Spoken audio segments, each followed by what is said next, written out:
are you? This is Ruchi Mathani and I am here with the chapter number 13, Sound.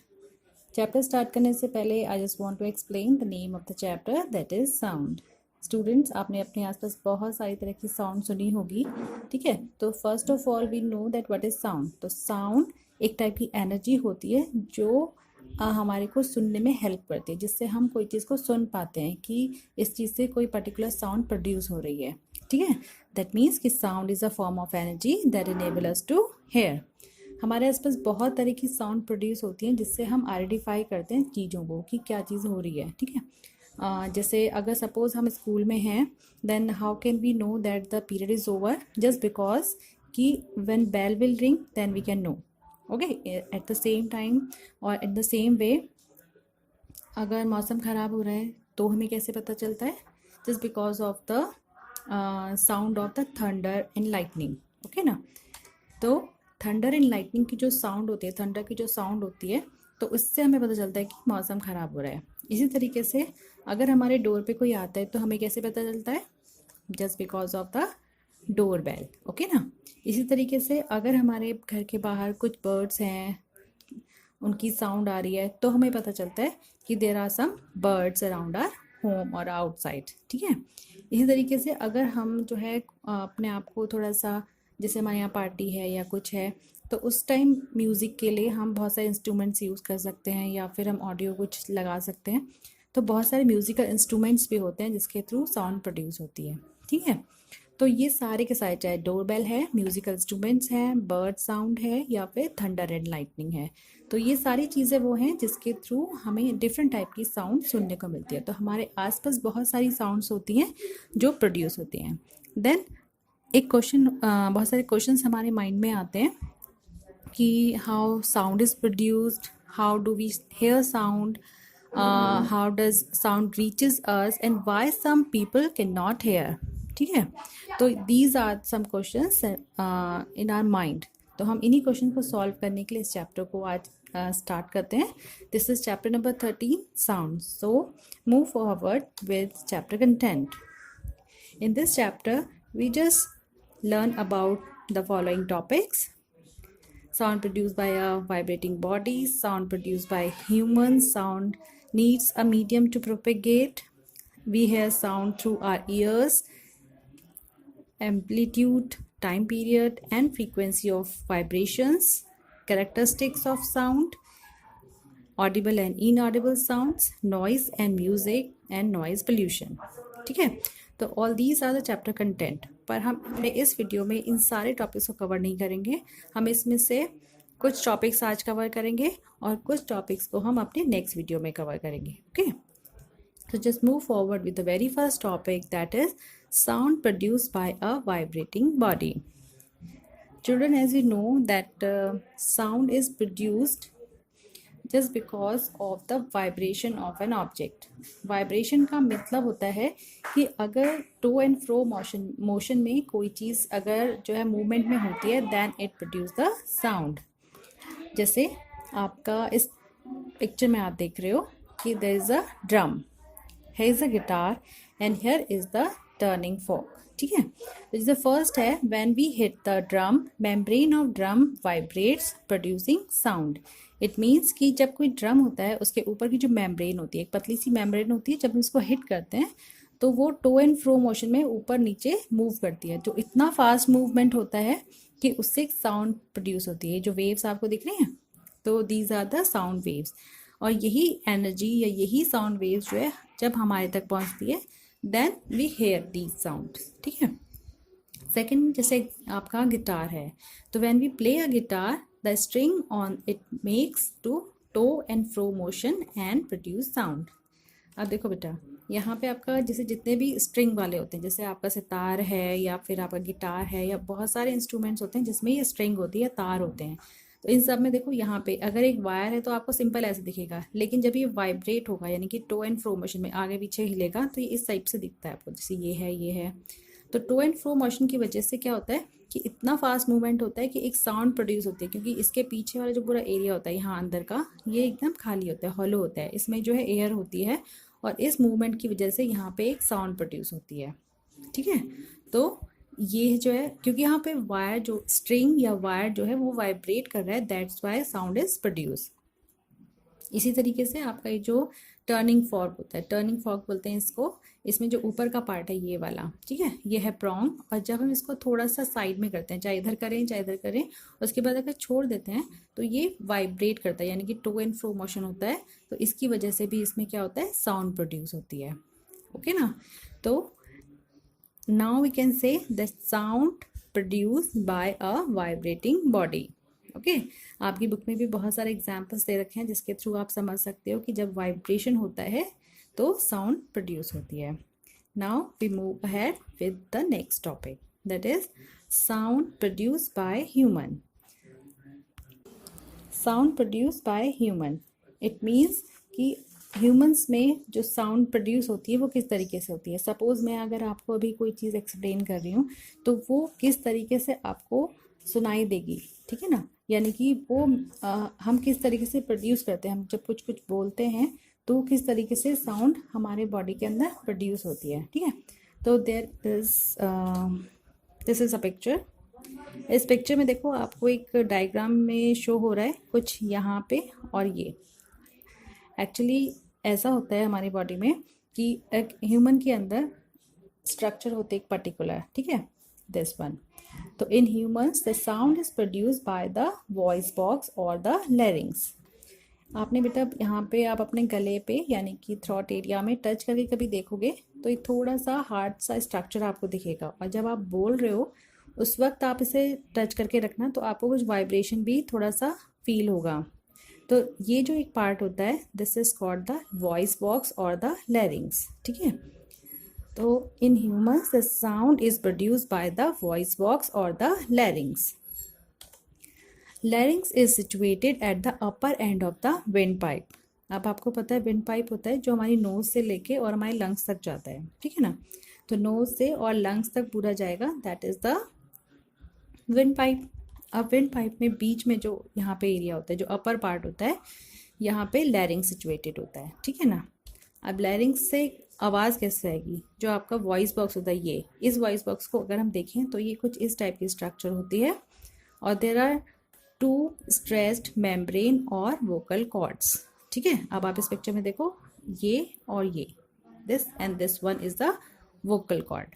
तो जो दो vocal cord होती हैं उनके बीच में एक स्लिट होता है, कुछ बीच में एरिया होता है, ठीक है। तो दिस इज द स्लिट, और इसकी वजह से जब हम जो है एयर पास होती है हमारे नोज़ के थ्रू हमारे लंग्स में, तो जब एयर पास आउट होती है तो यहाँ पे जो आपका एयर पास होने की वजह से ये स्लिट जो होता है वो कभी थिन हो जाता है और कभी थिक होता है, ठीक है, लूज हो जाता है या फिर थिक हो जाता है। तो इसी की वजह से हमारी जो साउंड होती है वो प्रोड्यूस होती है।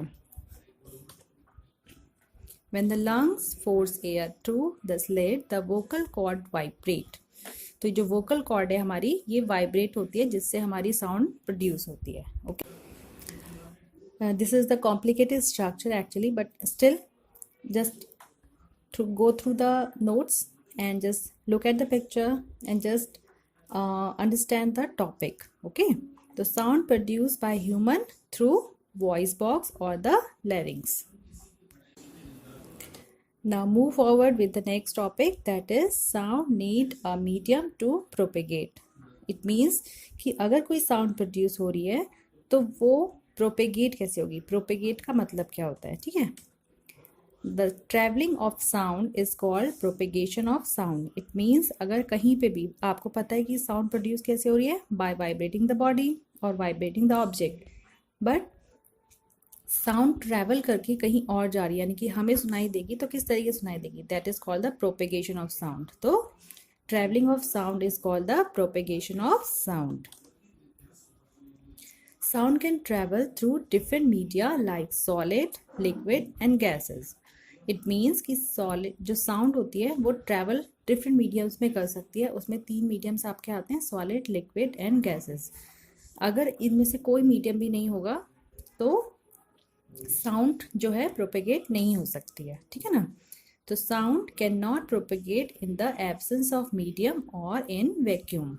अगर वैक्यूम होगा जहाँ पे बिल्कुल एयर नहीं है, कोई मीडियम नहीं है, तो वहाँ पे जो है साउंड प्रोपेगेट या ट्रांसफ़र नहीं हो सकती है। जैसे आप पिक्चर में देख रहे हो, अगर कोई ह्यूमन साउंड प्रोड्यूस करता है तो दूसरे ह्यूमन तक उसके साउंड जाने के लिए बीच में आपका एक मीडियम होना चाहिए। जैसे नॉर्मली हमारे यहाँ एयर होती है, तो एयर होनी चाहिए, या फिर आपका कोई सॉलिड होना चाहिए, या फिर गैस तो एयर हो ही गई, लिक्विड में भी आपका जो है साउंड प्रोपेगेट हो सकती है। ठीक है, तो let us taken some examples also कि किस तरीके से डिफरेंट एक्सपेरिमेंट के थ्रू हम ये जो है आइडेंटिफाई करते हैं या समझ सकते हैं कि how sound propagate. Okay, here is the first experiment. In this experiment दो स्टूडेंट्स हैं, एक बच्चा यहाँ बैठा है और एक बच्चा यहाँ पे बैठा हुआ है।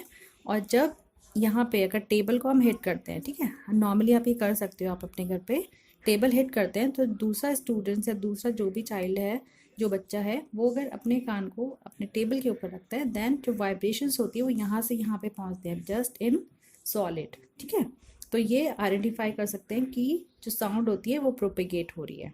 ओके ना।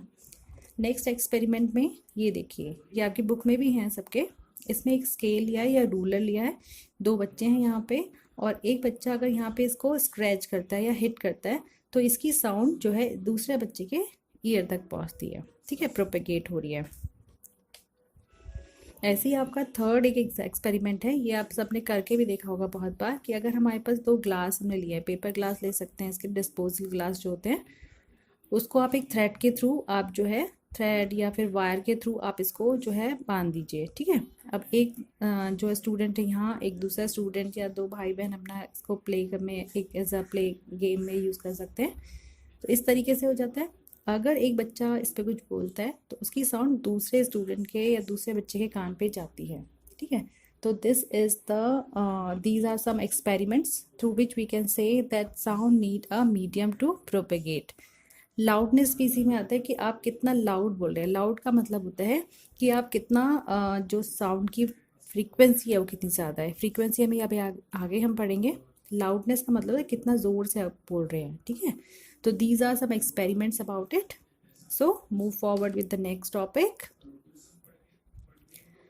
We hear sound through our years.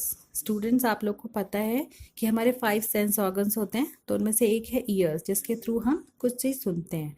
तो हम साउंड की बात कर रहे हैं, तो साउंड मतलब हो गया कि जो साउंड प्रोड्यूस हो रही है वाइब्रेशन के थ्रू, वो हमारी बॉडी में ईयर्स होते हैं जो इसको हेल्प करते हैं सुनने में। अब ईयर की कुछ स्ट्रक्चर ऐसी होती है जिसके थ्रू हम कह सकते हैं कि हमारी बॉडी में वो हेल्प करता है कि हम उसको सुन सकें। ठीक है, तो ये सुनने में जो इसका पिक्चर होता है वो बहुत इंपॉर्टेंट रोल प्ले करता है। ये देखिए, this is the diagram of human ear.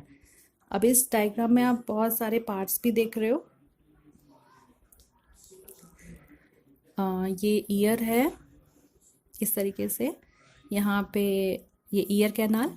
ठीक है, this is the year drum,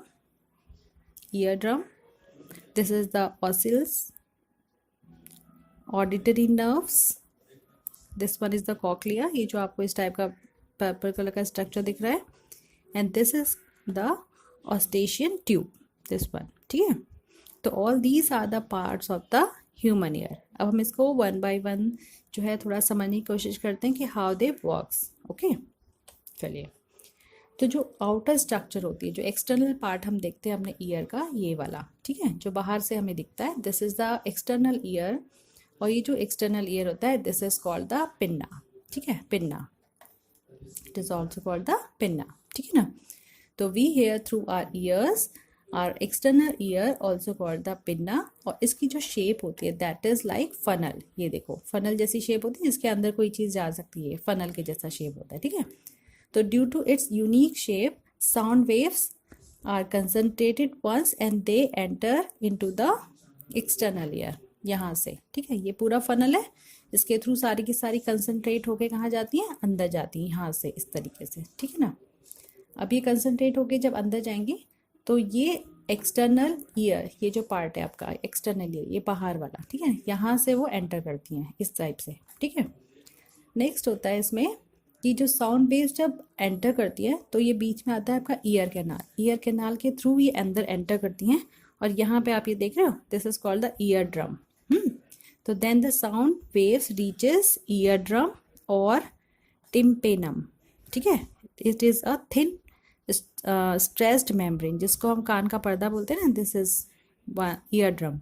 तो thin stretch membrane through ear canal, it means ear canal के थ्रू वो कहाँ जाती है, ईयर ड्रम पे चली जाती है। तो साउंड वेव्स कहाँ पे आ गई, ईयर ड्रम पे, ठीक है। अब ईयर ड्रम पे जाने के बाद अब उसके बाद क्या होता है, साउंड रीचेस इनर ईयर। यहाँ तक का पार्ट आपका एक्सटर्नल ईयर था। अब ये जो अंदर वाला है, this is the middle ear, और इसके अंदर वाला होता है इनर ईयर। तो ये मिडल ईयर हो गया, ये इनर ईयर हो गया, और ये एक्सटर्नल। तो ईयर कैनाल और फिर बीच में आपका ईयर ड्रम और फिर आपका इनर। तो from ear drum sound reaches inner ear through middle ear. तो मिडिल ईयर से कहाँ चली गई साउंड, अब इनर ईयर में। उसके बाद क्या होता है, जब वो इनर ईयर में पहुंच जाती है, यानी कि यहाँ से पास होके वो अंदर आ गई, ठीक है। तो साउंड वेव्स क्या करती हैं, वो यहाँ से ट्रैवल होके जाती हैं ये ऑडिटरी नर्व्स, ठीक है। ये वाली ऑडिटरी नर्व्स इसे कहाँ लेके जाती है, ब्रेन में, ठीक है। From inner ear sound waves are send to the brain via auditory nerves. तो ये ऑडिटरी नर्व से कहाँ चलेगी, ब्रेन में। अब हमारे ब्रेन का फंक्शन होता है कि इनको जो है कन्वर्ट करें, जिससे वो हम समझ सकें कि एग्जैक्टली वो किस चीज़ की साउंड है। सपोज अगर बर्ड की साउंड आ रही तो बर्ड की साउंड को वो एक जो है उसको समझ सकता है कि किस तरीके से बर्ड की साउंड होती है। तो हम हमारे दिमाग में वो चीज़ फीड होती है कि ये साउंड इसके लिए होती है, ये साउंड इसके लिए होती है, तो साउंड को वो आइडेंटिफाई करता है। तो द जो ईयर होता है ये उसकी फंक्शनिंग हुई। तो हमारे जो ईयर्स होते हैं वो बहुत ही डेलिकेट सेंसिटिव ऑर्गन्स होते हैं, तो इसीलिए हमें बहुत शार्प जो साउंड होती है, जो बहुत ज़्यादा चुभने वाली साउंड होती है, उसको नहीं सुनना चाहिए, लाउड नहीं सुनना चाहिए, क्योंकि हमारे ईयर ड्रम जो होते हैं डैमेज हो सकते हैं, ठीक है। Thanks for watching the video. ये हमारा कुछ पार्ट्स आज हमने कवर कर लिए हैं। नेक्स्ट पार्ट हम कवर करेंगे अपने नेक्स्ट वाले वीडियो में। Thanks for watching.